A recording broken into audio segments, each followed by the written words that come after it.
Welcome to the Land Cave, where we're living as nerds. We're talking video game news, nerdy stuff, all the stuff that you want us to talk about, and some stuff that we just want to rant about. Joined by Owen, as always. Nintendo Direct, baby! Yeah, little video mess up there on my part, but you know what? That's what happens. That's when we do it live. I'm still just as pretty. Yeah, of course. So pretty, so pretty. We got all our nerdy stuff in here. I'm going to start changing up things on my desk because I figure I'd just start adding different things in the, out of the stuff. And I think I need to put some shelving here or something. I had guitars. What do you think? Guitars or nerd stuff? I think nerd stuff. I mean, I think if that's going to be your regular camera shot, probably nerdy stuff. I think but, stuff. It's your office. You do what you want to do. That's right. That's right. And by the way, send us pics of your office and show us all the nerdy stuff that you have, because I've seen some of the stuff our fans have, and it's pretty cool. Or, since it's called TheLanCave, what about your, I'm not going to say man cave because, you can have the girl cave too, but your gaming area, your media space, your cave, as you will. Heck yeah. I called them cave dwellers today, and I actually was like, hey, that's not a bad name for fans once we get them. Yeah, no, I actually kind of like that. Yeah, and speaking of that, if you want to talk about your entertainment setup, I will totally geek out about HDMI converters and whatever, to get all of the consoles in. I will totally geek out about that and drop some diagrams. Matt in the chat says definitely nerd stuff. Heck yeah, that's the way to do it. We had so last week we had a lot of stuff to talk about. This week it was looking like we really didn't have a lot to talk about, and then Nintendo Direct happened, and that was so that's basically what this show is going to be about. We're going to talk about the Nintendo Direct. We're going to talk about the fall games lineup because there's a lot of games that we're excited to play. I think there's too many games to come out to keep up with and or buy without taking out a small loan. I mean, I actually calculated out. I took a few off because we're already past that day. Because whatever we were originally gonna do it last week, and then we started talking Star Wars as we do, and that all kind of went to hell. So I took off some games, but originally I had calculated out that everything on my list as of last week, if I bought all of it day one, including the Game Pass for $1 for Gears of War 5. I was going to spend something like $470 between now and November. Yeah. And then the Nintendo Direct dropped. and now it's it's over. There's another game in September. There's another game in October. I mean, my wallet, it hurts. Yeah. I'm gonna have to wait. I'm gonna have to wait on quite a few of these just because I want to pace it, because I want to. Because I won't have time to play all of them, so I can't justify buying them day one. But we will talk about all that stuff. We'll talk about what we would buy day one and all of that. But you had a game on your list that came out since we made our list. Yeah, dude, baby. And Final Fantasy VIII. How's it looking? Have you played it? It looks and runs great. I played it. I only got to play it for, I don't know, how familiar you are with 8, but a little. Through beating Ifrit, which is your first mission in the game. So 1 to 2 hours, depending on what you spend your time doing, which I already know how to, the draw system and the junction system work. So I spent probably 45 minutes just drawing magic, as you do. But it has the same quality of life advancements that Final Fantasy VII that released on PS4 and Switch and Xbox did. Yeah. So still has the 3X, still has where you can turn off random encounters, has where you can max out HB and limit break if you want. Really, the only one that I play with is 3X because that's just awesome. Literally... it's not that the game was slow either. It's faster moving than 7, but still just your meter, your active time meter, just to have that crank up as you're drawing magic over and over again. Honestly, in terms of the remaster, the character models look great. The map still looks whatever. I don't care. Yeah. But in terms of remastering it, they definitely remastered the character models. They up-res the text. The music's still great, but the map and the backdrops, they didn't really. It seems like they kind of maybe touched it up a little bit, but who cares? $20. $20, not bad. So I was about to buy it. I decided to wait because I've been busy playing a bunch. I know, but I've been playing a bunch of stuff. part of me wants to play it and stream it because I've barely gotten through 8. I got through about as much of 8 and 9. The same amount because they were so different than 7 that it turned me off, and I was like a teenager and I was like, I ain't got time for this, which now I really don't You're have like time that person who got mad at like that I was about Zelda Majora's Mask? Wind Waker. Oh yeah. Yeah, like who got so turned off by Wind Waker not looking like Majora's and Ocarina. Yeah, I mean, we were ready for something. We thought, especially to me, I think I've talked about this on the show before, but Final Fantasy VII was my first Final Fantasy. Yeah. I did not know at the time. I mean, I heard, of course, that there were other Final Fantasies. It's called Final Fantasy VII. It's 7. Yeah. I had assumed that, like the materia system and a lot of other things were like just part of the series. Consistent. Yeah. So then when 8 comes out, I'm like, what is this junk? Like, what am I doing here? I mean, honestly most people's problem with 8 is that there's no MP system. It's all draw. Yeah. So I kind of want to stream it, but at the same time, like, I'm embarrassed to stream it because of how bad it'll be. But I don't know, I may do it. But I did pick up something else as an impulse: Legend of the Skyfish, which is on sale on Switch right now. Really? And I picked it up for one reason and one reason only. As I play the trailer here, I'm going to kind of fast forward just a little bit. This is kind of actually the intro, but this is what it looks like. And immediately I'm like, cute. Okay, it's cute. It kind of has some Zelda-ish things. Yeah. The combat is not difficult. The puzzles aren't terribly difficult. It's just a fun, passive game. To me, it wasn't too challenging. I mean, you don't have a lot of abilities, and I mean that in a positive way, because it's not overcomplicated. You just go and you have fun. You got all these cute outfits and stuff. I like the character model. And I think it was on sale for like $6.90 something, so like $7. And I thought, giving me games to buy. I'm like, I know. I'm like, you know what? I'll try it out. I thought it was pretty cool. I think it's retails $15 normally, and that's at the point where some indie games, like, it's got to be good for me to spend that much money on it. Not that $15's a lot of money, but like, once you start hitting that 4-digit. Yeah. Once, I mean, seriously, like for $6-7, I'm like, okay, if I get 2 hours of gameplay out of this, I've gotten my money's worth. I played about an hour of it, and I thought it was fun.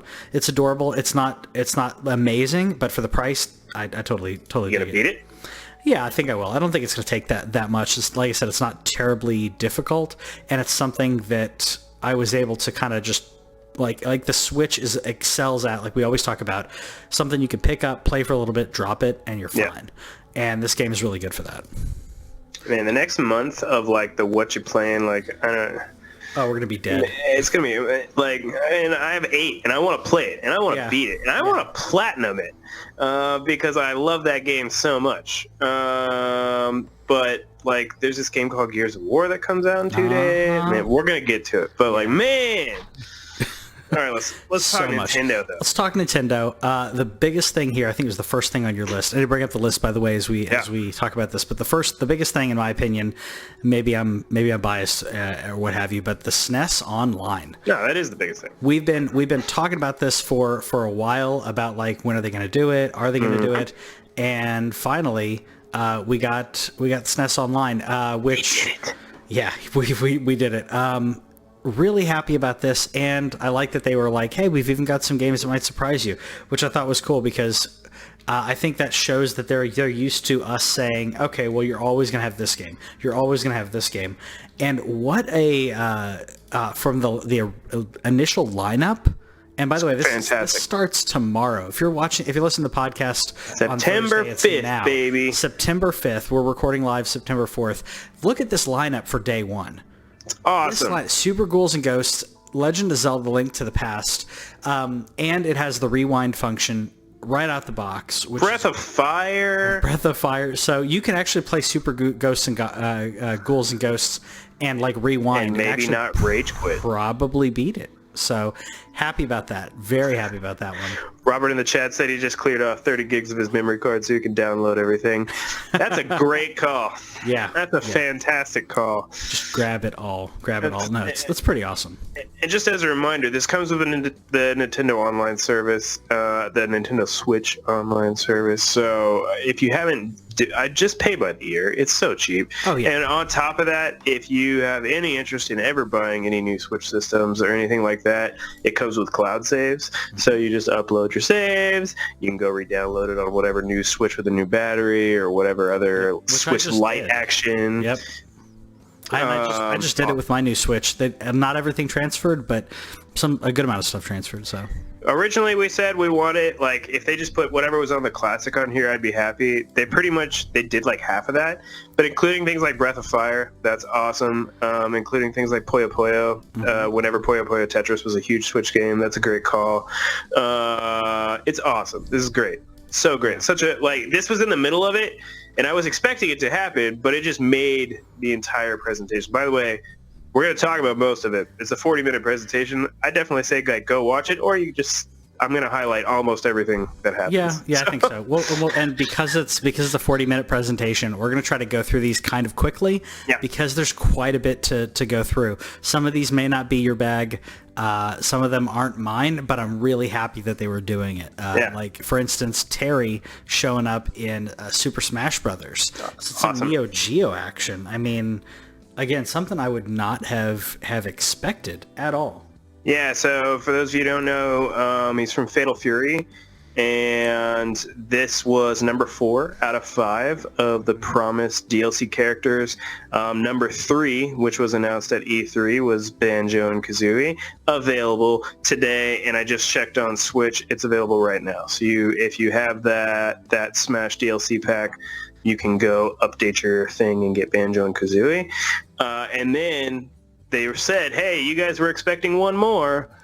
Well, we're going to do more than that. They didn't say how many, but they said, you know what, we're going to do more, which a lot of people were like, of course they are. In my opinion, though, I'm like, you don't have to. Like, this roster is like 70 characters deep. Just to get the 5 extra ones that they did with that thing, I thought that was pretty cool.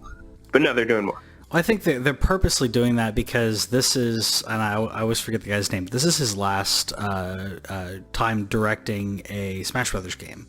A legend, and I can't remember his name. Yeah, I can't remember his name. I will admit, I'm a casual fan of the Super Smash Brothers games, so I can't really, beat myself up too much about it, but he's been the game director and the driving force of all of these, including, I believe it was this one, was the one that they announced that he was going to do, and he didn't even know he was going to do, if I'm not mistaken. I think you're thinking of Final Fantasy VII Remake. Am I? No, I am thinking of Final Fantasy. Sorry, I'm thinking of Final Fantasy VII Remake. But this one he's been in front of every single one. This is allegedly his last one.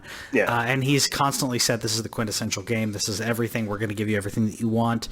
And they're giving us, in my opinion, more than anybody expected. They're doing it. Yeah. Yeah. We also got a Tokyo Mirage Session. This was on Wii U. Apparently it was a great game on Wii U. Yeah. I asked somebody to describe it for me. Somebody said 90% Persona, 10% Fire Emblem. And that made me interested. So apparently it's a great game on Wii U. Comes out in January. I'm going to wait to see how much it costs and everything. But I'm interested just because I recently played both Persona and Fire Emblem and love them both. So if it's anything in there JRPG wise or whatever, like, I'll check it out. Yeah, and I'm going to check out Deadly Premonition 2. I as well did not play the first one. I think you noted here you didn't play the first one. I did not. This seems like something that I may like. I like mystery, I like occult, I like horror. Well, if you wanted to spend some money, the first one is available today. I know, yeah. So again, just killing my wallet. But yeah, I mean, it looked fun. It looked interesting. So, it looked up your alley and not up mine. Yeah, that's exactly what I figured. We got the Assassin's Creed Rebel Collection as well, which and Black Flag is going to look awful. It does have Black Switch. Flag, yeah. It's going to look so bad on Switch. Like, it's okay because whatever, who cares? It was on 360, so I mean, I would think that it could kind of keep up because it was on a 360, but Yeah, it's still gonna run terribly. It's gonna chug. You think it's gonna chug? Yeah, I think it's gonna run. Like, if it doesn't run terribly, it's gonna be like 540p. Which again, it's like The Witcher 3. It's like, I don't care. This game has been out. And it's one of the great Assassin's Creed games, and you now are gonna have it on the go. It also includes Assassin's Creed Rogue. Like, who cares? But yeah, it's gonna look terrible. But at the same time, whatever. Yep. That comes out in December. Yeah. What about Xenoblade Chronicles? What do you think? So this is the one that was on Wii. A lot of people think this is the Wii U one, which that's Xenoblade Chronicles X. So this is the Wii one. This one is apparently fantastic. I tried to play Xenoblade Chronicles 2 and on the 3DS, and I hated how slow that started. But then I played Persona, and I played Fire Emblem, and I'm playing Final Fantasy VIII, and I want to play more. So, like, it could have just been that I didn't have the JRPG kick. Sure. But this is an awesome get. This is just a great port. Slowly moving all these things to where, again, it's on the go. There's a lot of people that love this game. 2020. And yeah, like you said, I mean, I'm kind of in that mode right now where if I start a new game, and if the beginning is just dragging, if it's way too much tutorial or like overly story heavy, and I'm at the point now where I'm like, I'm not in the mood. It has to get me. Like, yeah. If you, like, Persona 5 started pretty slow, but it got me. And Fire Emblem did not start slow at all. You do a battle within the first few minutes. That was awesome. And then it goes into like touring and getting to know people. But you start with a battle. You start with like interesting. So that was the problem with Xenoblade Chronicles 2. I don't know how this one starts at all. And again, it'll be something I'm interested to review. But we'll get to that next year. Yeah, we'll figure it out. Sorry, I'm adjusting some settings here. Let's see if I can kick out while I'm doing that. We got Overwatch. This one surprised me. Talk about something that may not run well. I'm kind of worried about Overwatch. Any type of game like this that's requiring so much, so much latency and making sure that a game doesn't drag. And I'm assuming that there is not crossplay with this. I haven't seen anything on there, because if someone's playing PC versus Switch, they're just going to beat everyone. The PC player, I mean. No, it's all, and I mean, they didn't announce it, but in terms of, like, PlayStation doesn't play with PC, and Xbox doesn't play with PlayStation or PC. Yeah, so no, that they would get wrecked. Honestly, the only thing that I don't care about Overwatch at all. I know that there are some friends of ours that are big Overwatch people. They probably are happier about this than I would be. I think it's cool to have Overwatch on the go. It's a great multiplayer game, but Nintendo Switch Online is just average. It doesn't have a voice system built in, so unless they built something into Overwatch, and Overwatch is a team-based game, so I don't, it's cool. It's there's no way that I can say hey, this sucks, but I don't. I think it's going to be too fast-paced. I think it's going to, again, chug along. But it's available in October. We'll find out. I don't think me or Patrick are going to play it, but if Overwatch is for you and you want it on the go. Yeah, I mean, I think it'll help those addicts out there. But, to me, I'm really bad at Overwatch already, so I feel like I'll be even worse playing it on my Switch. But yeah, like you said, if you're an Overwatch fan, you probably like it. Robert mentioned in the comics saying, he says, my kids are extra high about y'all's rooms. So you're trying to impress children, you succeeded.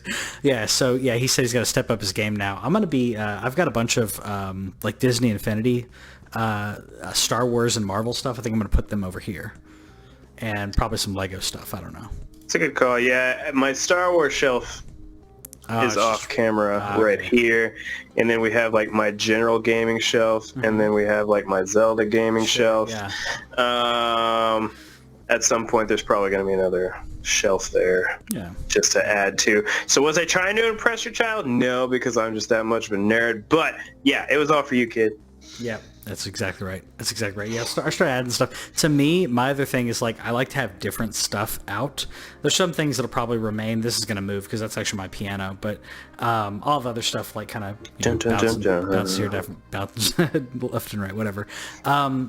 So we had a slight name change in here for the game, which I think was a good idea. This used to be called Game Freaks Town. It's now called Little Town Hero. Game Freak is the company. I thought it was just Game Freaks. It's just Game Freak is who made Pokemon. It was just My Town. bad. Yeah, My bad. it was just called Town. Okay, I was like, I knew it was by Game Freaks, but I thought they were just like straight up like putting their name in it, like yelling their name in a rap song. Like seriously, I already know who you are. Just let me listen. That's what I thought they were doing. Sorry. Okay. Well, in that case, it's okay. Little Town Hero. It hasn't sold me. But maybe I don't know. Maybe I just haven't been hooked by it yet. It's okay. It looks okay, but it just hasn't hooked me. Yeah. So the interesting part about it that to me, so this is for those of you who don't know, when we keep saying Game Freak, that's the people who make Pokemon. This is like one of their first IP ever outside of the Pokemon universe. So cool for them. I'm glad that they're branching out. Yeah. I wish that they would just improve the Pokemon engine and make an open world Pokemon game, but whatever. This game looks interesting because it's like a JRPG, as they all are, and instead of weapons you battle with like ideas. And so I'm wondering if that's like, if you're like a little kid with like an imagination or something, where you're like, man, if it was hard to tell from the menu, but it was like, if I would punch this guy right in the face and kick him or something. I'm wondering if that's what it means by like ideas. I'm gonna buy it. Okay. Absolutely. It comes out October 16th, though. That's the problem. It's just like everything.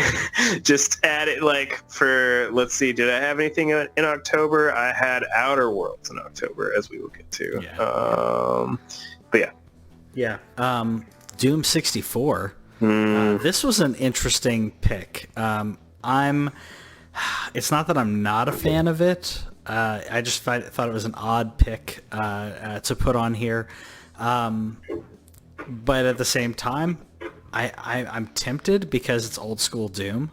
So I'm kind of tempted to play it, but I wasn't a fan back in the day. Now I kind of appreciate it more than I used to, but it's like as close as I'll get to, I guess, the original like Doom or Doom 2 on my Switch. Doom's available on the Switch, dude. It's available? The first one? Yeah, dude. What? that was like 2 weeks ago. It's only like $5, dude. I'm gonna have to buy it. Doom and Final Doom, I think, are there. So that was what I was gonna say. I think it's like the 30th or like the 40th anniversary or something. Robert says Doom 64 was the best one. I find that to be shocking, but if you liked it, that's cool. I only remember it briefly because it seemed like it just handled weird compared to like PC, and that was just because you had to like you couldn't use like, so for those of you who don't remember the 64 controller, the stick was here and the D-pad was like over here, and to like control it right, there was like the D-pad. The reason why I had to throw this in here, by the way, it comes out in November, is that I think, I could be wrong, but I believe this is the very first 64 game on the Switch. Yeah. And while Bethesda has gone ahead and just put all the other Doom, so it's not like they didn't have precedent, I think that that's a big deal. I think that shows like, all right, let's go. Let's start porting some. Give me some Mario 64, Nintendo. Yeah. It's time. Well, we got NES last year. We got SNES this year. So possibly the year after, we'll start getting some N64. I mean, if they start showing this support, more people buy the online, I think it's a given for N64 for next year. I'm excited about N64 more than I am about GameCube, but you could obviously put GameCube and Wii U stuff on here. Well, literally with GameCube, it's like Mario Sunshine and Wind Waker, but I want Wind Waker HD. I don't want Wind Waker. Oh yeah. They have to put Wind Waker HD on there. Like that's one of the one of the best remasters ever. Oh yeah, actually Whitney and I were going through like as we moved, and I was going through different stuff in the boxes, and I mentioned the Wii U, and she's like, "Oh, we don't have a Wii U." I'm like, "Yeah, we do. It's in the office. Like it's in a box in the office." And she's like, "Why do we have the Wii U? Because we got the Switch." And I said Wind Waker. Yeah. Right. I mean, yeah. I mean, there's not there's not a ton of games on there that I want to go back and play. There's a handful that I do, I thought the Wii U was a decent console, but that's one of the biggest reasons to go back and play it. Yeah, no, the Wii U is a virtual console machine. Like that's its thing. Yeah. But you know what else? You know what they announced is coming September 24th, the day before my birthday. I literally got up out of my chair and yelled when this showed up. Jedi Knight 2? What? Jedi Outcast, baby! I literally got. I was eating some Pollo Tropical and literally got out of my stood up and went, yes! What? Yeah. This is so awesome! This is one of the best lightsaber games. I'm not going to say one of the best Star Wars games because I'd say Knights of the Old Republic is probably best on that. There's a lot of great ones. Shadows of the Empire is good for other reasons, but this game in regards to lightsaber battling and force powers is just fantastic. You felt like a Jedi playing it. Yeah, so for those of you who don't know, Jedi Outcast 2, so there was a game called Dark Forces, and there was Dark Forces 2, Jedi Knight, and then this was a direct sequel to Jedi Knight, even though they were all sequels to each other, because you all played the same character, which was Kyle Katarn. Katarn, yeah. And this, growing up, Jedi Knight and Jedi Knight 2 mean so much to my childhood. Those were some of the first games I played online. I was in a gaming clan just for Jedi Knight. This is awesome. I really wish that they would put Dark Forces 1 and 2 on here. I don't understand why they picked this one randomly, but I don't care. I'm going to play the crap out of it. It's a great one. I remember the story to Dark Forces 2 more than I remember this one, but they're both great games. Well, and that's because Dark Forces 2 is where he was going from the Han Solo type, he was kind of he was kind of like a smuggler dude who was force sensitive, who became either, and that was another cool thing, is one of the first games where you can choose between being Sith or being a Jedi, which you can later do in KOTOR and stuff too, but it was the first time that was possible, where it's holy crap, I can force lightning people. Well, and your choices, well, actually, it was basically one choice that dictated it. But for a while, you could have both light and dark powers. It was oh, I'm still learning. And then there's a specific choice in the game where it's all right, now you choose. Yeah. Which, I have those on Steam, and they're still really good. They don't really hold up, graphically speaking, and you can even see in that video that he just played there. But I don't care. It's I was literally oh, you gotta be kidding me. Especially after last week and during our rant where we were just just give me shadows. Give me. I didn't mention this one, and I didn't even realize that I wanted it, and I want it. Oh yeah. I want Pokemon. Yeah. So it's funny when they were showing this, I was already gonna buy Pokemon. Yep. But when they were hey, you can choose your outfits, you can choose your tops and your bottoms, and not just that, but outerwear and gloves, and I'm nerds. Fantastic, because that's exactly what I want, because I don't want my avatar to look like anybody else's. I want to, if I post a screenshot or whatever, I want immediately for me to know that's mine, or for other people to know it's me. It's expressing myself in a game, and I don't know how much of an online component there's going to be in this. It did say that you can see other people in the camp, so obviously there's some type of connection. You can visit other people's Pokemon camps. Yeah, and there's a thing where there's the raids that are going to exist too, where you can take out the EX or whatever size, the dino size, whatever. And then I was thinking the other day, how much fishing, because there's even fishing in Fire Emblem, how good fishing is. Well, they put cooking, which is the next best thing.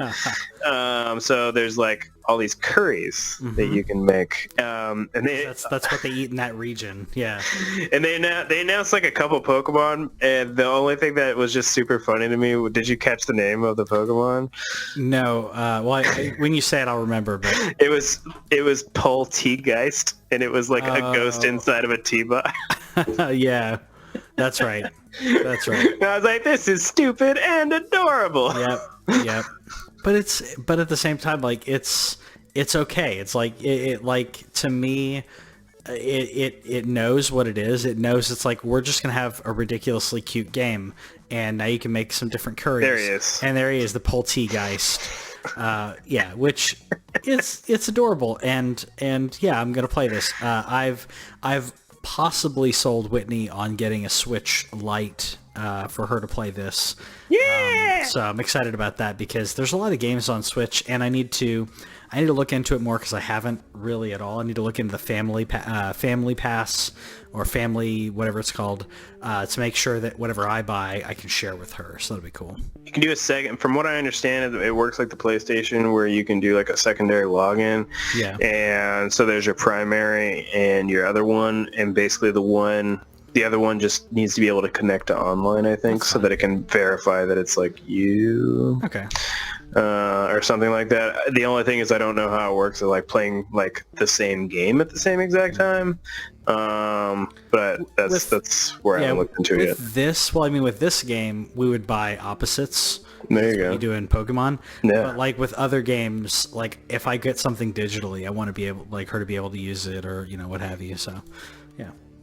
Yeah, and I suggested something similar to the wife, but she isn't. She's busy, momming it up right now. So she's like, I'll just take yours whenever I feel like it. And I was like, yeah, that's probably true. For example, the Spyro trilogy just came out on the Switch specifically. Yeah. It was already out, and she wanted it on Switch. So what did I do? I bought it on Switch. Yeah, of course. And I did the same thing. Like, if there's something that I'm like, she's really gonna like that, I'll pick it up.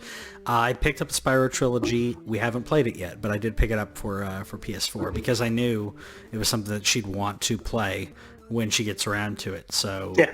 It's just got it ready, baby. What? Oh, you want to play a little? You were feeling like you want to play a video game? I got a video game. It's already ready for you. That's how you're a good husband. You do that. You cook. I do what I can. I mean, come on. You gotta show them love. I got some Animal Crossing. Speaking of showing love, which is basically all about showing love. Is she gonna play this? I mean, I'm assuming I'm gonna play this. You're gonna play this. But this is also right up her alley too. I think like she was big on what's Stardew Valley and stuff, so like I can see this being a similar thing since you get to decorate your own space. I saw on Twitter somebody was like, so is Tommy Nook a drug dealer? I was like 100%. You just walk by and like, hey man, what you want? I got you. No matter what. What you need? What you need? Some wood? What do you need? I got you, man. I got you.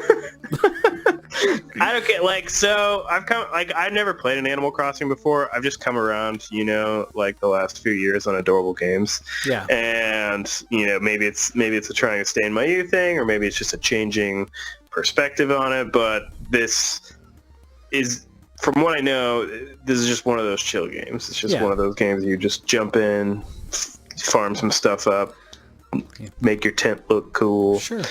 Yeah, so if I don't like it, you will. Yeah, Robert said in the comments that he's tried Animal Crossing so many times.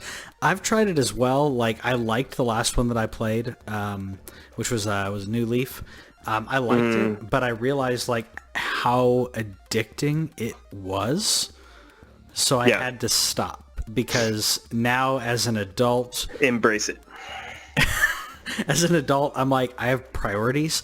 As I'm sitting here with my plumbus over here, but like as an adult, I'm like, I have priorities. I have things I got to do for work. I have things I got to do for my personal life. I have other things I'm working said the man with an infinity gauntlet on his...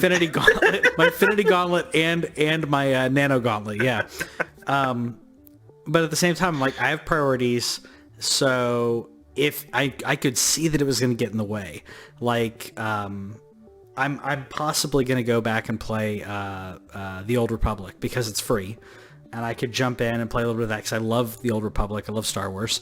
But I know that, okay, it's there if I need it, but I don't have to pay monthly, as opposed to World of Warcraft, where I will lose myself in that game again. I know I will. I can't play that game. Did you ever play it?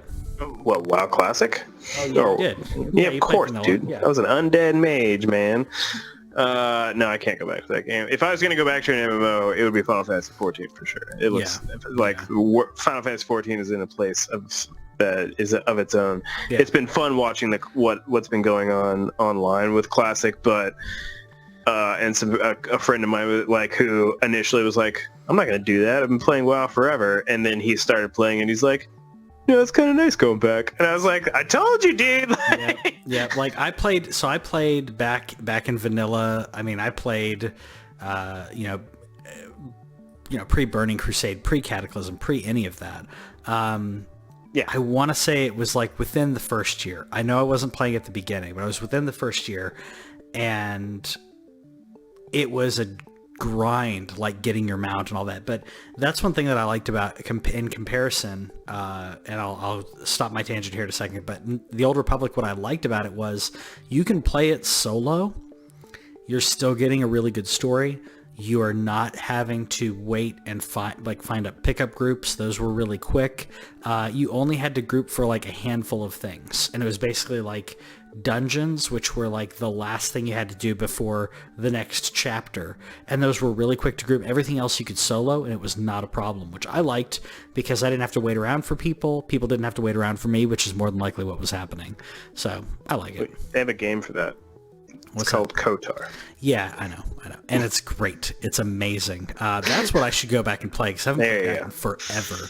I may go back and play that and like stream it a couple weeks from now, because I'm going to be in Texas next week. We'll be doing a show, if we're still good with it, we'll be doing a show at your place. Okay. We'll play it by ear. But yeah, anyways, going back to Nintendo. Back to Nintendo, because we could talk about Star Wars.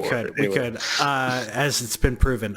Something I don't think either of us may be a contender for. No. There's a new Tetris. Oh, yeah. Oh, no, I've never won one. I've never won one. I've gotten 14th is the highest that I've gotten, which I felt really good about. I got top 10 once.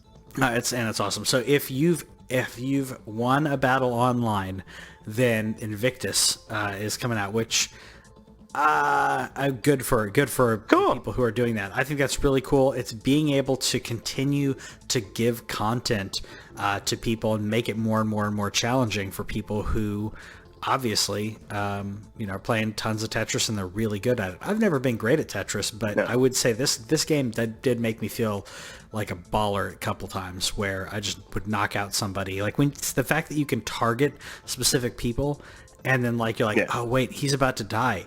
Target them real quick, drop get 3 or 4 lines out and they're gone. It's really cool. I will say there was one, like the thing that interested me in there, and I'll probably forget about it by tomorrow, but that there's going to be like little daily challenges, and you can earn like coins, and you can buy like Tetris skins with those coins. And there was like a Zelda skin and like a Mario skin. Like that's cool. I went ahead a few months ago, and if you want, you can like buy everything for Tetris for $9.99. Like it's free to play the regular game with. You still need Nintendo Online, but the game is free to play. I went ahead and threw $10 just because I was like, good job. Here's $9.99. I don't care. You support the developers, which is really important. Anything that you love. This is art. We're both relatively anti-piracy. You more than me. I am in specific cases. I will pirate, but I support the art. Like. Obviously, I'm buying Marvel stuff. Like I love Kevin Smith, so like even I'm probably going to buy Yoga Hosers because I want to support him, even though I didn't like it. But I bought Tusk because I liked him and I thought the movie was okay. Anyways, Luigi's Mansion 3, I think, is on your list as well. Yep. And October. We got 31st. We got some more gameplay of this, and I thought. I liked how they were kind of tongue-in-cheek about it. They're like, what? A pyramid in a hotel? It's like, yeah, they know how ridiculous it is, but it's okay. It's so cool. It's so cool.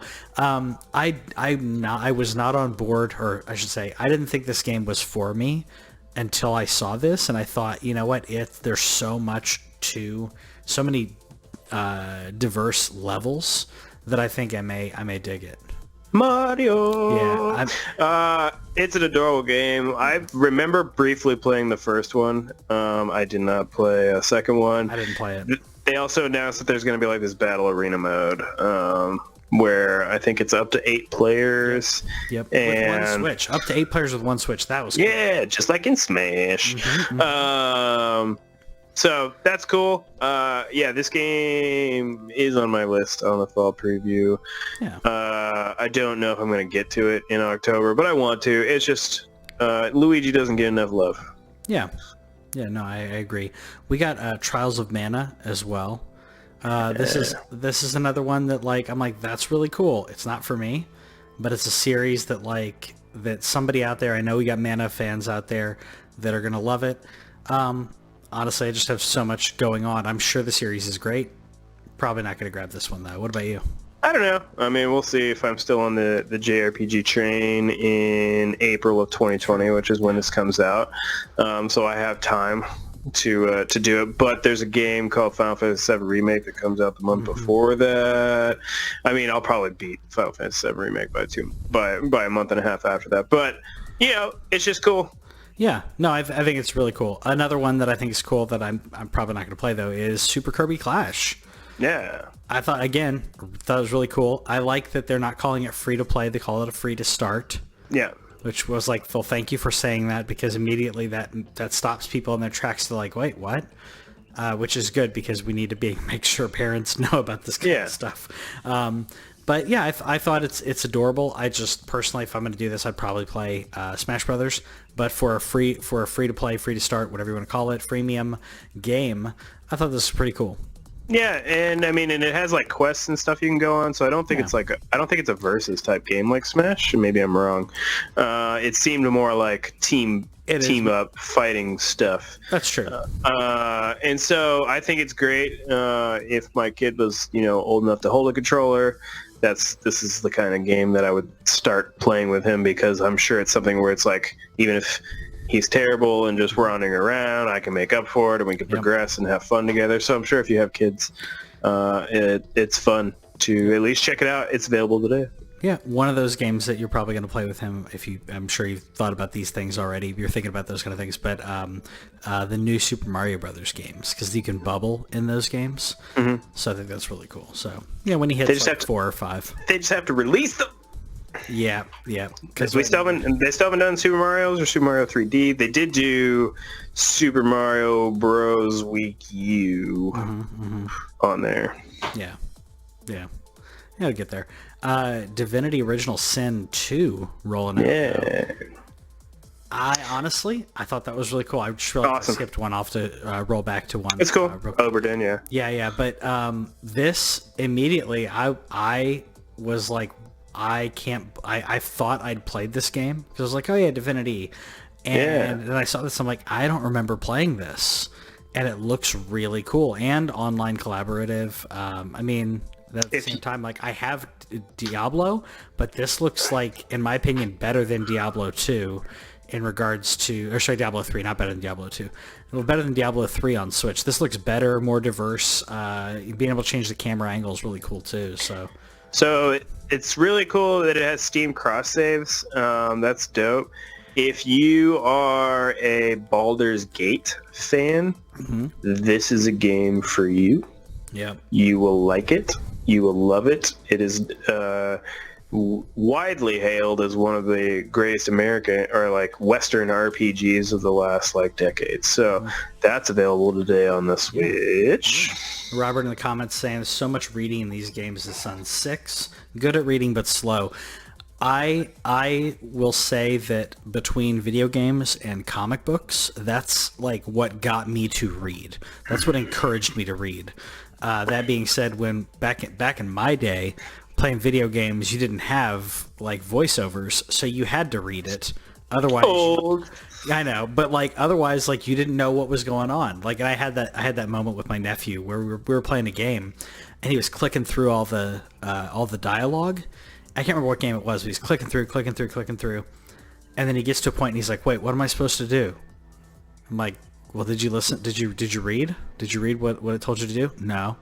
So, I mean, I know for a fact that there's a ton of games. I mean, that was why I didn't really get into RPGs until I was older. You're older, it's okay. Because I played 6 on the SNES, and I thought it was cool, but I didn't understand anything. I didn't know where to go or anything like that, because I wasn't reading it. I wasn't going through it. And then by the time I hit a good age, that middle school age, 7 came out in 97. I mean, that's not middle school. I was 10. But closer to. Then I was really more invested in actually following along. So yeah. See, to me, I played a lot of. I mean, I played the NES and Genesis or whatever, but I played PC games and King's Quest. You have to read and you have to type. Get spoon. You have to so Throw thermal pod. Yeah, so Space Quest, like, yeah, I mean, there's a lot of that. So anyways, I'll get off my tangent, but like, yeah, that's what got me to read. So if it's encouraging him, if he's playing it and he's reading, that's awesome, because at least he's reading. I hate when people are like, oh, well, he should read a book. You know what? If that's what gets him to be encouraged to reading, that's the first thing. What? What? I mean, you should absolutely read a book, but if somebody was like, he should read a book, like...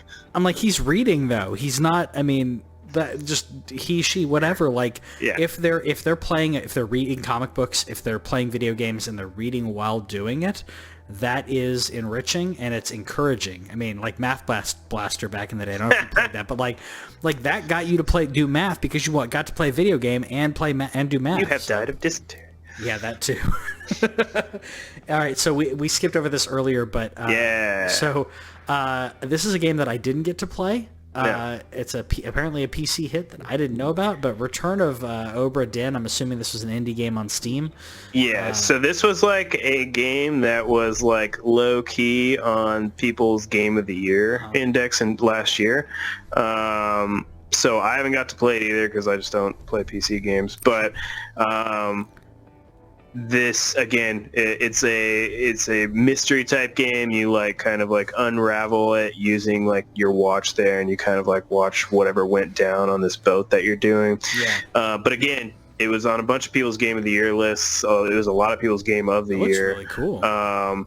So that was announced, and it's coming out this fall. And by the way, any of like the stuff that we mentioned that is not like Nintendo super specific was also announced for like PS4 and Xbox One, like right after these announcements. They just got to announce it. So for example, this game is also going to be on PS4 and Xbox One. So is Jedi Knight 2. There's like one or two other things, but they all got to announce on the Switch, which is awesome. Yeah. And so is that all? Yeah, that's yeah, there was a montage that I couldn't like keep up with. The only thing that I caught on it was Devil May Cry 2, and I was like, oh, that's cool. Yeah, same here. Yeah, it was... Hold on, I just got an error on video. Let's make sure we're still live. Just had an error. Okay, we're still good. My as I was watching, I got it in the corner, and it gave me an error. Anyways, yeah, same thing with me with the montage. It was a lot. What was it? Dance something. What's it called? Dance Central. Yeah, another Dance Central. Good for them. Like mostly stuff that I wasn't digging, but like.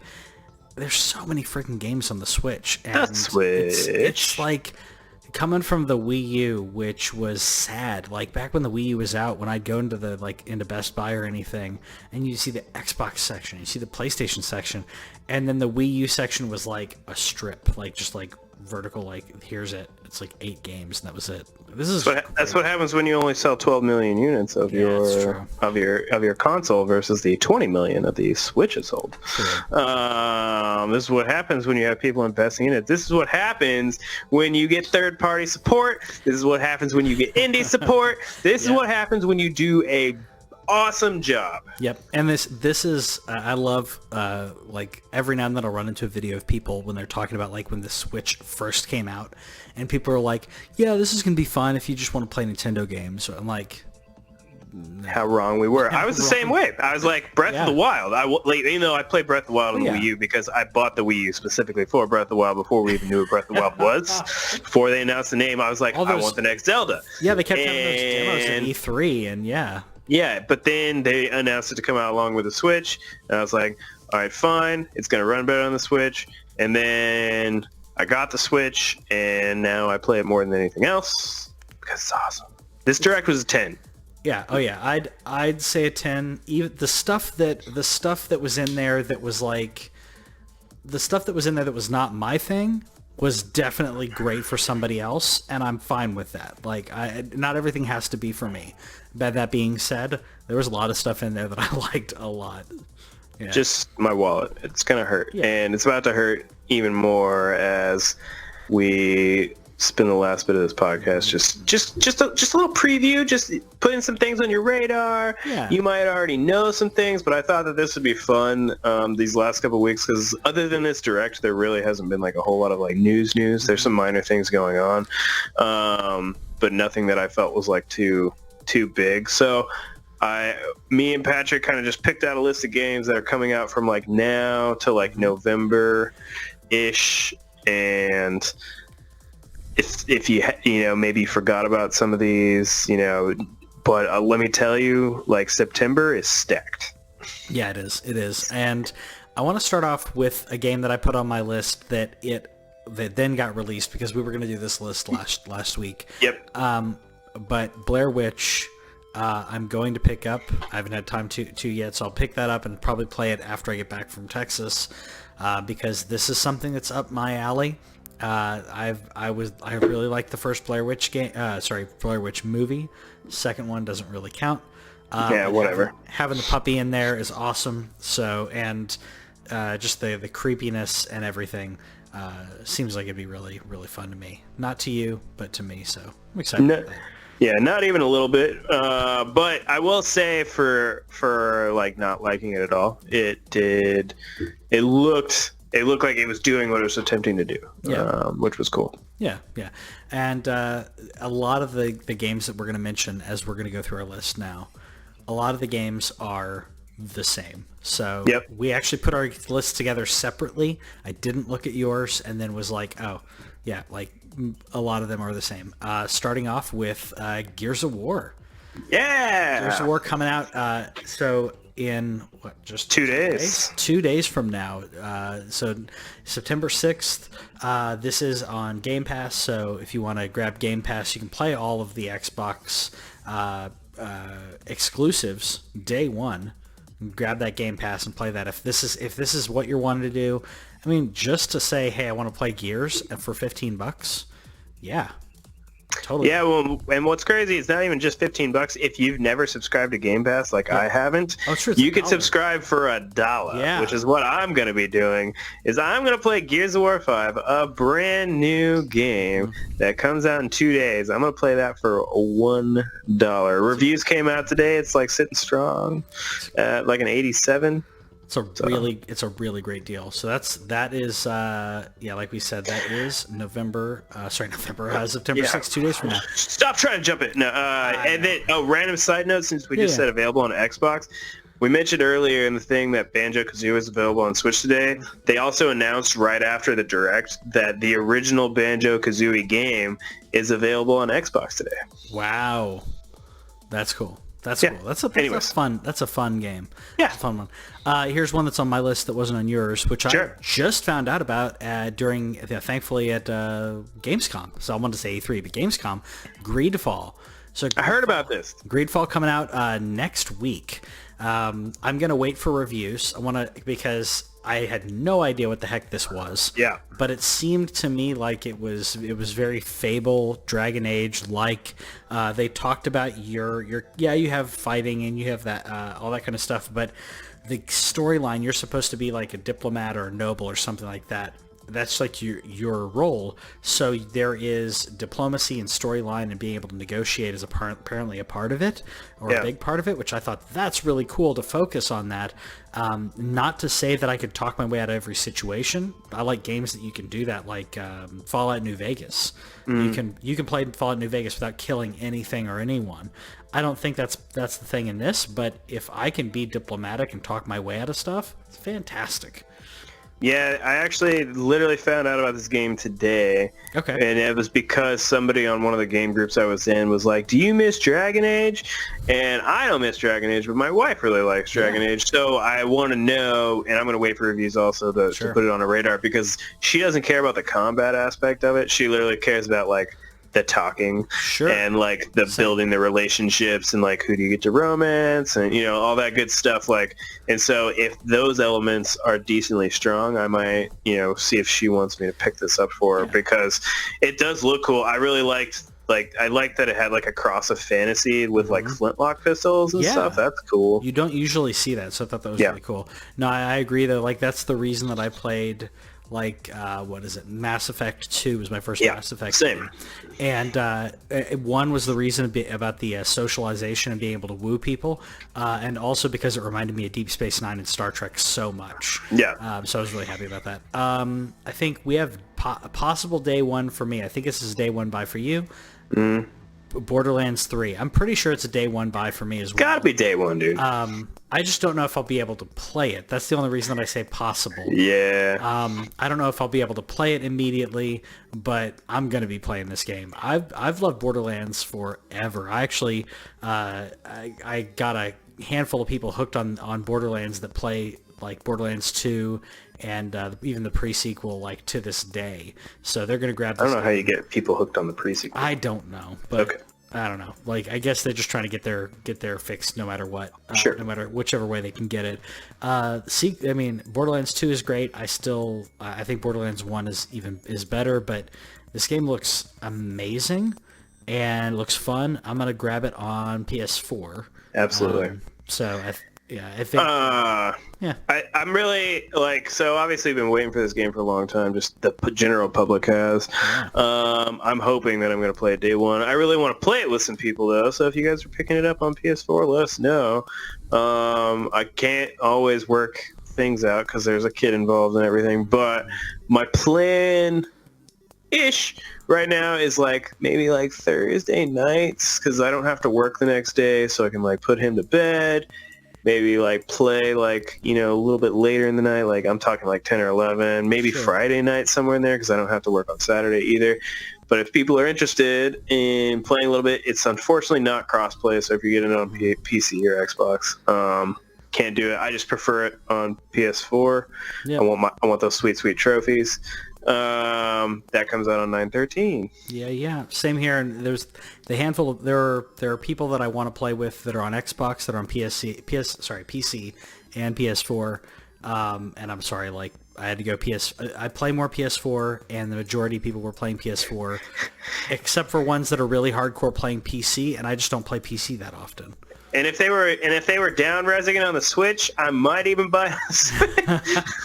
Okay, I'm gonna be honest. I would totally buy it on the Switch. I would totally buy it on the Switch to play some Borderlands on the go. And also, just in case, if you're, don't necessarily want to pick up Borderlands 3 right away, they did release about a month ago a free DLC for Borderlands 2. So if you still own Borderlands 2, and you wanted a little bit more, maybe you got your save still sticking around in the cloud somewhere. They added some story thing to lead you up to Borderlands 3 for absolutely free. So. Yeah. Actually, I realized I skipped one for you. Yeah, I added it later. Okay, well, so Creature in the Well, which Yeah. I agree. This is one that I'm very intrigued by. There's so many fun, unique, different things coming out, and this is one of them. I'll wait for reviews on it, but this one looked really, really, really cool. Yeah, this comes out on the 6th, so that's why, I randomly just remembered it because I saw it on my Switch screen because I already have it preloaded. I already bought it. The so pinball aspect is so cool. That's what makes it so awesome. It's a, top-down-ish pinball game, as you can see on the screen if you're watching it. This, by the way, if you listen to the podcast, I definitely, recommend checking out this part of it on there, just so you can see the montage of videos that Patrick put together. But it's got a pinball-esque combat system as you go through. It has this cool, post-apocalyptic looking art style.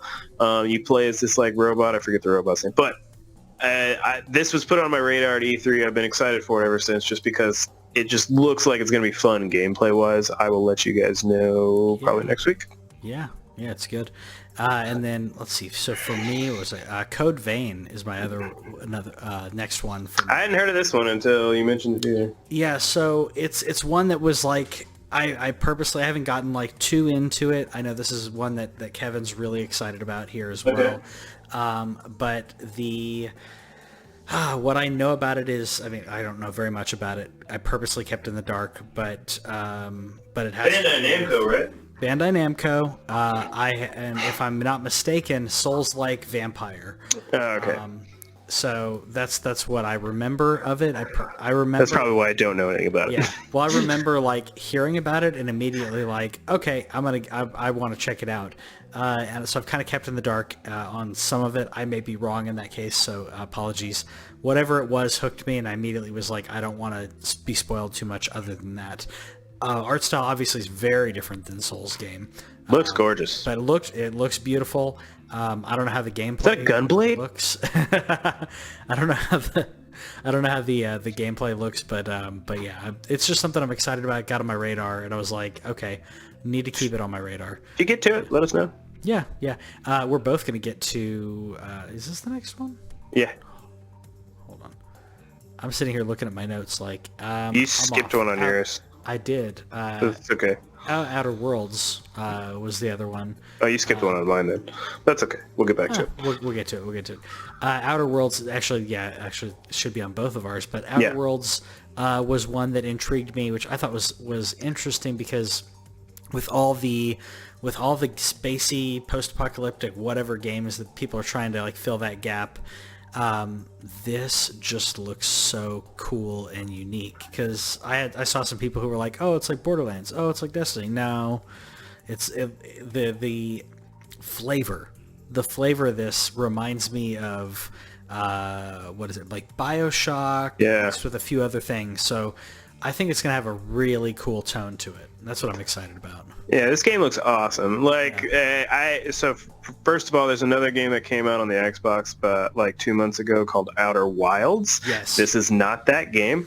Very different. Outer Wilds is cool if you ever want to check that out. But this is Outer Worlds. Mm-hmm. This is by Obsidian, which was recently purchased by Microsoft. However, this particular game was already in development and is going to be releasing on PlayStation and Xbox, and later on sometime the Switch. Yeah. They haven't said when on the Switch yet, but it looked like there's just you nailed it where it's just like there's something about it. It's got like that. It's got like a BioShock look. Mm-hmm. It also has RPG mechanics where.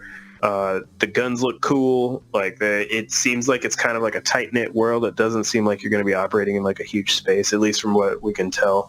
So it seems like it's going to be like a story that's compacted into like this one area of space. It looks awesome. It looks like the second that I saw it, I was excited about it. That comes out. That's like my only October release that wasn't in the Nintendo Direct today. Yeah. I accidentally, like we said, I accidentally skipped one, and I realized that I skipped it for a reason. But Zelda, so happy about Link's Awakening to be able to play this game because I've not played it, and I know that this is not technically the original, but this looks wonderful, looks adorable. It looks jolly. It's Zelda. I can't wait. It looks so good. So this comes out 5 days before my birthday. It comes out on September 20th. Mm-hmm. A complete remake of the original. So if you didn't know, the original was on the Game Boy. One of the best Game Boy games ever made, if not the best, outside of Tetris. Then there was DX, which was cool. A little bit more color. But it looks fantastic. And the cool mode that I can't wait to do is that you see on the screen right now, there's now, like, as you beat dungeons throughout the game, you access panels from those dungeons, and you can make your own dungeon. And while I'm not good at that, what I'm hoping becomes a thing. So they did mention how you can plug the dungeon into a Zelda amiibo and kind of scan it on your friend's thing, and they can then play your dungeon. What I'm hoping, though, becomes a thing is that people just, like, upload like the ones that they did online and like not in a way where I'd be able to copy it to my amiibo, but just tell me how to construct your dungeon. Yeah. That, or it would just be genius if they just started doing like a Mario Maker and was like, hey, you can upload it to the like. Yeah. I think that they need to do that, but I'm hoping that this feature takes off and that a lot of people like start telling Nintendo about it, because imagine like Zelda Dungeon Maker, that'd be awesome. Like imagine being able to do multiple modes of Zelda, like. This is just a little taste. I'm just hoping it means something where, like, just imagine being able to go from, like, 8-bit Link to, like, 64 Link to, like, to Wind Waker Link and, like, doing, like, cool dungeons that switch places. Like, if this is ever going to happen, people need to mess around with that mode and tell Nintendo that they want it. But, as you know, if it's not quite obvious, we're Zelda fans in this podcast, so... It's going to be awesome. Yeah, I think that they'd be remiss if they didn't allow their it to have some type of online sharing functionality. Whether or not... None currently announced. Yeah, I know. But, like, to me, it's like that... I mean, local is cool, but at the same time, maybe you're I don't know, you live a couple thousand miles away from somebody. Maybe, maybe you live in Florida and your friend lives in Texas. Yeah, maybe I made a dungeon and I'm like, you got to check it out. Oh, maybe wait for me to come back. Yeah. So that would suck. So yeah, I'm hoping that there's an online functionality of some sort, or maybe even like some type of code that can be put in. I don't know, but obviously nothing's been announced yet. Yeah. Next one, is it? No, you've got a couple more before the next one. Yeah, and a couple were added on there that we brought up last week on the podcast, just because again this was super cool. But Disney classics, Lion King and Aladdin, it's just one of those things where I don't even know how much I'm actually going to play it because I suck at them. But they have the rewind feature added, so it'll probably make it to where I can play through them, kind of like with Super Ghouls on the SNES or on the SNES Online. That's going to be cool. Or the new feature that they have, the watch mode that you see on the screen right now, where if you can literally just tell the game to play itself, and then you can jump in whenever you want. So it's like, hey, you beat the stupid magic carpet escaping the freaking Cave of Wonders. I don't want to play that level. And then, okay, now I'll take over. This was just cool. I want it. I can't wait. This is one of those things that I hope, a few years from now, whenever I'm showing the kid the original Lion King, not the live action Lion King, not the live action Aladdin. I'm talking the original. Maybe I'll buy the 4K versions of the movie. And then it's like, I want to play the game. I'm like, oh, I got it right here. And that's one of those reasons that you just want to make that it's kid just fun. Cry. You just want to make the kid cry when he can't beat the first level of Lion King. No, because that's when I want to be able, I could turn on watch mode and act like I'm playing. And then and then it's like, that thing where the Big Brother mode. I didn't have the Big Brother mode, but where you could, you got the I can't beat the level, so I hand the controller off to the better gamer. You just hit watch mode and you beat everything. Yeah, I'm like, what's up, kid? And forever in his memory, he'll be like, no one's a better gamer than my dad. Exactly. It's like, that's true, son. Yeah. We already talked about this before, but Luigi's Mansion 3. Mario! Very, very cool. Even I'm kind of sold on this at this point. It may not be day one for me. No. But it's now something that I feel like I should have in my collection. I should definitely check out at some point. Yeah. Day one, I think, for both of us, though. Absolutely. Jedi Fallen Order. Dadgum right. I think it may be my top game. I mean, even though Zelda's on here, this may be my top game for most anticipated game of this year. My most anticipated game until Final Fantasy VII Remake comes out. Yep. It's beautiful. It's amazing. The things that we didn't know. Yeah. You're seeing this gameplay that he's putting up right now, and we're like, cool. It's, there was people that were down on it, but okay, third person, Star Wars story game.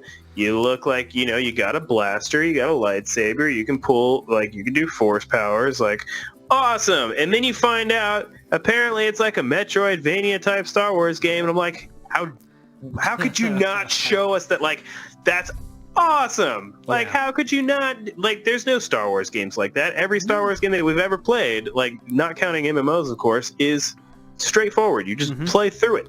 Yeah. I think that with the action that they've shown in this game, with the visual, with the graphics, the story, everything that we've heard about it, and the fact that they've been same thing with Cyberpunk. They're not afraid to show this game and show 24 minutes of gameplay of this game. Yeah, sure, we'll put that on there. You're still gonna buy it. It's still it's not we're not giving away anything. We're not giving away the prize. They're that Droid confident. Is so adorable. It is adorable. They're that confident in their product that, to me, they did all that, and then on the side they're like, oh yeah, by the way, you got some non-linear stuff, and what? Yeah, so it's great. I'm waiting to see if there's a toy that comes out for that droid. I want it. I want a backpack thing or something. I don't care. I know this is made by EA. They've done absolutely nothing with this license. They're doing awful, but Respawn's awesome. They made the great game in Apex Legends. They made the great game in Titanfall 2. They made the great game in Titanfall. It's just Titanfall's online only, which kind of hurt it. They make great action games. They do combat so well. I have such high hopes and high expectations for this game. I'm in. I'm ready. November 15th. Yeah, exactly. Crazy excited about that. And that was really cool seeing Saw Gerrera popping up here. So that was, I mean, just so many things about this excite me. And the difference in gameplay, like you said, this is third person, then going into being able to pilot an AT-AT, like, yes, just give me more. So rounding out our list, finishing up our list, we got Pokemon, which we mentioned already. That's, I think you said day one for you. Absolutely. It's a possibility for me. And then I don't know if I'm going to play it day one because the problem is that it comes out the same exact day as Jedi Fallen Order. It also comes out November 15th. Yeah, there's no way I'm going to get to it then. Doom Eternal. That's a possible, possibly this year for me. I love Doom. And the new... I know I'm in the minority. I actually did like the Doom and Wolfensteins that people didn't like back in the late 2000s. But at the same time, this game is just ridiculous. The soundtrack, the action, absolutely love it. Over the top. The physics on Eternal look crazy. Like that grappling hook thingy that you have. This thing right there where you're like swinging around. That's nuts. It's just crazy adrenaline. So yeah, I'm pretty happy about it. I have it on my list. I'm probably not going to buy it day one. I like Doom 2016 a lot. It was just on the verge of like getting there where it was like almost too long. And so I'm wondering, is Eternal going to flow a little bit better? I know there's a lot of people who think it's like perfect. And that's absolutely fine. It's just... It also, just given the subject matter of it, like it has awesome gameplay, but it's a lot of demons and so on, and like that's, again, for you, fine. I just have to be in the mood to do it. Sure. If the reviews are absolutely like this is a 10, I'll probably buy it. But it comes out November 22nd, which is like 1 week after Fallen Order, so it'll probably be one of those things where I wait for like a digital sale, like that spring digital sale. But I wanted to put it on people's radar, just a reminder. Like, that's what all this was just like, hey, you forgot. Yeah, and I will say that not all of these, but I would not doubt that a handful of these, other than Nintendo games, and probably Borderlands, I would not doubt that a lot of these will go on sale with Black Friday. Like some stores do, like 3 games for whatever, or buy 2 get 1.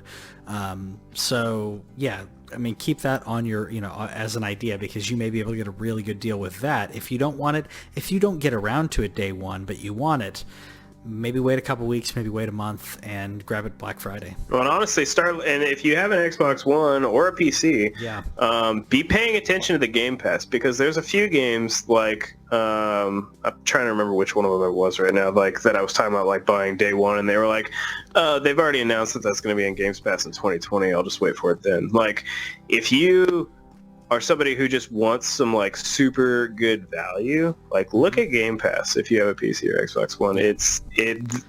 I want to know how long it can last, because there's no way Microsoft is making any money off of this service, because it's too good for the price. But take advantage of it while you can. Yeah, I don't think they're making money. I think they're doing what Disney's going to be doing with Disney Plus, which is let's lose money or break even for a while and get everyone to adopt it. So if you've been raise the price on you. Because if you've been playing Xbox Game Pass for 2 years or whatever, and then things slowly start not quite being on there, but you have to buy them, you're already used to playing stuff on your Xbox. You're already used to that ecosystem. You keep going there as a default, and they've hooked you at that point. Especially if like someone grabbed an Xbox on Black Friday and got Game Pass, and they haven't purchased any games. They've been playing that way. Then yeah, they've already bought into the ecosystem. That's their only console. So yeah. Yeah, and then before we'll close out and like say like, hey, what are you gonna buy? I also put a post on TheLanCave, I think yesterday or today, me and Patrick are strongly considering, and by strongly consider, we're probably going to do it. But there's a little movie coming out in December. Have you heard of this? Have you heard of this movie, Patrick? The Wars places, like Wars in the Stars. War, yeah. It's Star, like. Yeah. I feel like it's something that me and you would both like. The Rising Stars. Yeah, so there's this movie called Star Wars Episode 9 that comes out in December. And Rise of the Skywalker, or what is it? Rise of Skywalker. And what we're doing is starting next month, we're probably just going to go, we're going to do our podcast like we always do. And we're going to do a week by week kind of just talking about every other Star Wars movie that's ever come out, what we loved, maybe what we didn't love, what, Patrick's going to work on that formatting, but just want to put it in you guys' ear. Think about it, get excited, start maybe, you'll be able to watch it with us. We'll tell you, hey, we're going to start with episode 4, and, you'll be able to share your thoughts and kind of be refreshed and all that stuff. But really cool idea that Patrick came out of. I might have stolen his thunder by talking about it, but I wanted to start hyping it a month early. That's fine. No, I'm excited about it. We're going to start it in October. I'm still considering doing some horror movie reviews as well. Let me know in the comments if you want that. I know pretty much everyone will watch some Star Wars stuff. These will be quasi, I wouldn't say brief, but we're going to run through them, kind of our memories of them. Like I said, we'll talk about the format, but it's revisiting the Star Wars movies as we end the Skywalker saga. The Skywalker saga. So as we're ending that, Mandalorian drops around the end of it, so we'll be reviewing talk about Mandalorian as well. So yeah, stick here to listen to us talk about Star Wars, and you talk about Star Wars too if you want. But yeah, let us know in the comments if you want to see, if you're interested in that Star Wars talk, and if you want to see more video movie reviews and horror movie reviews. I know Owen's not down for it, but I would totally solo it if you guys want to see some of my horror movie review stuff or recommendations. I'll be down for when we talk about Commando, though. Heck yeah. We'll have... we'll talk about Commando. Anyways, let us know in the comments, and we'll see you later.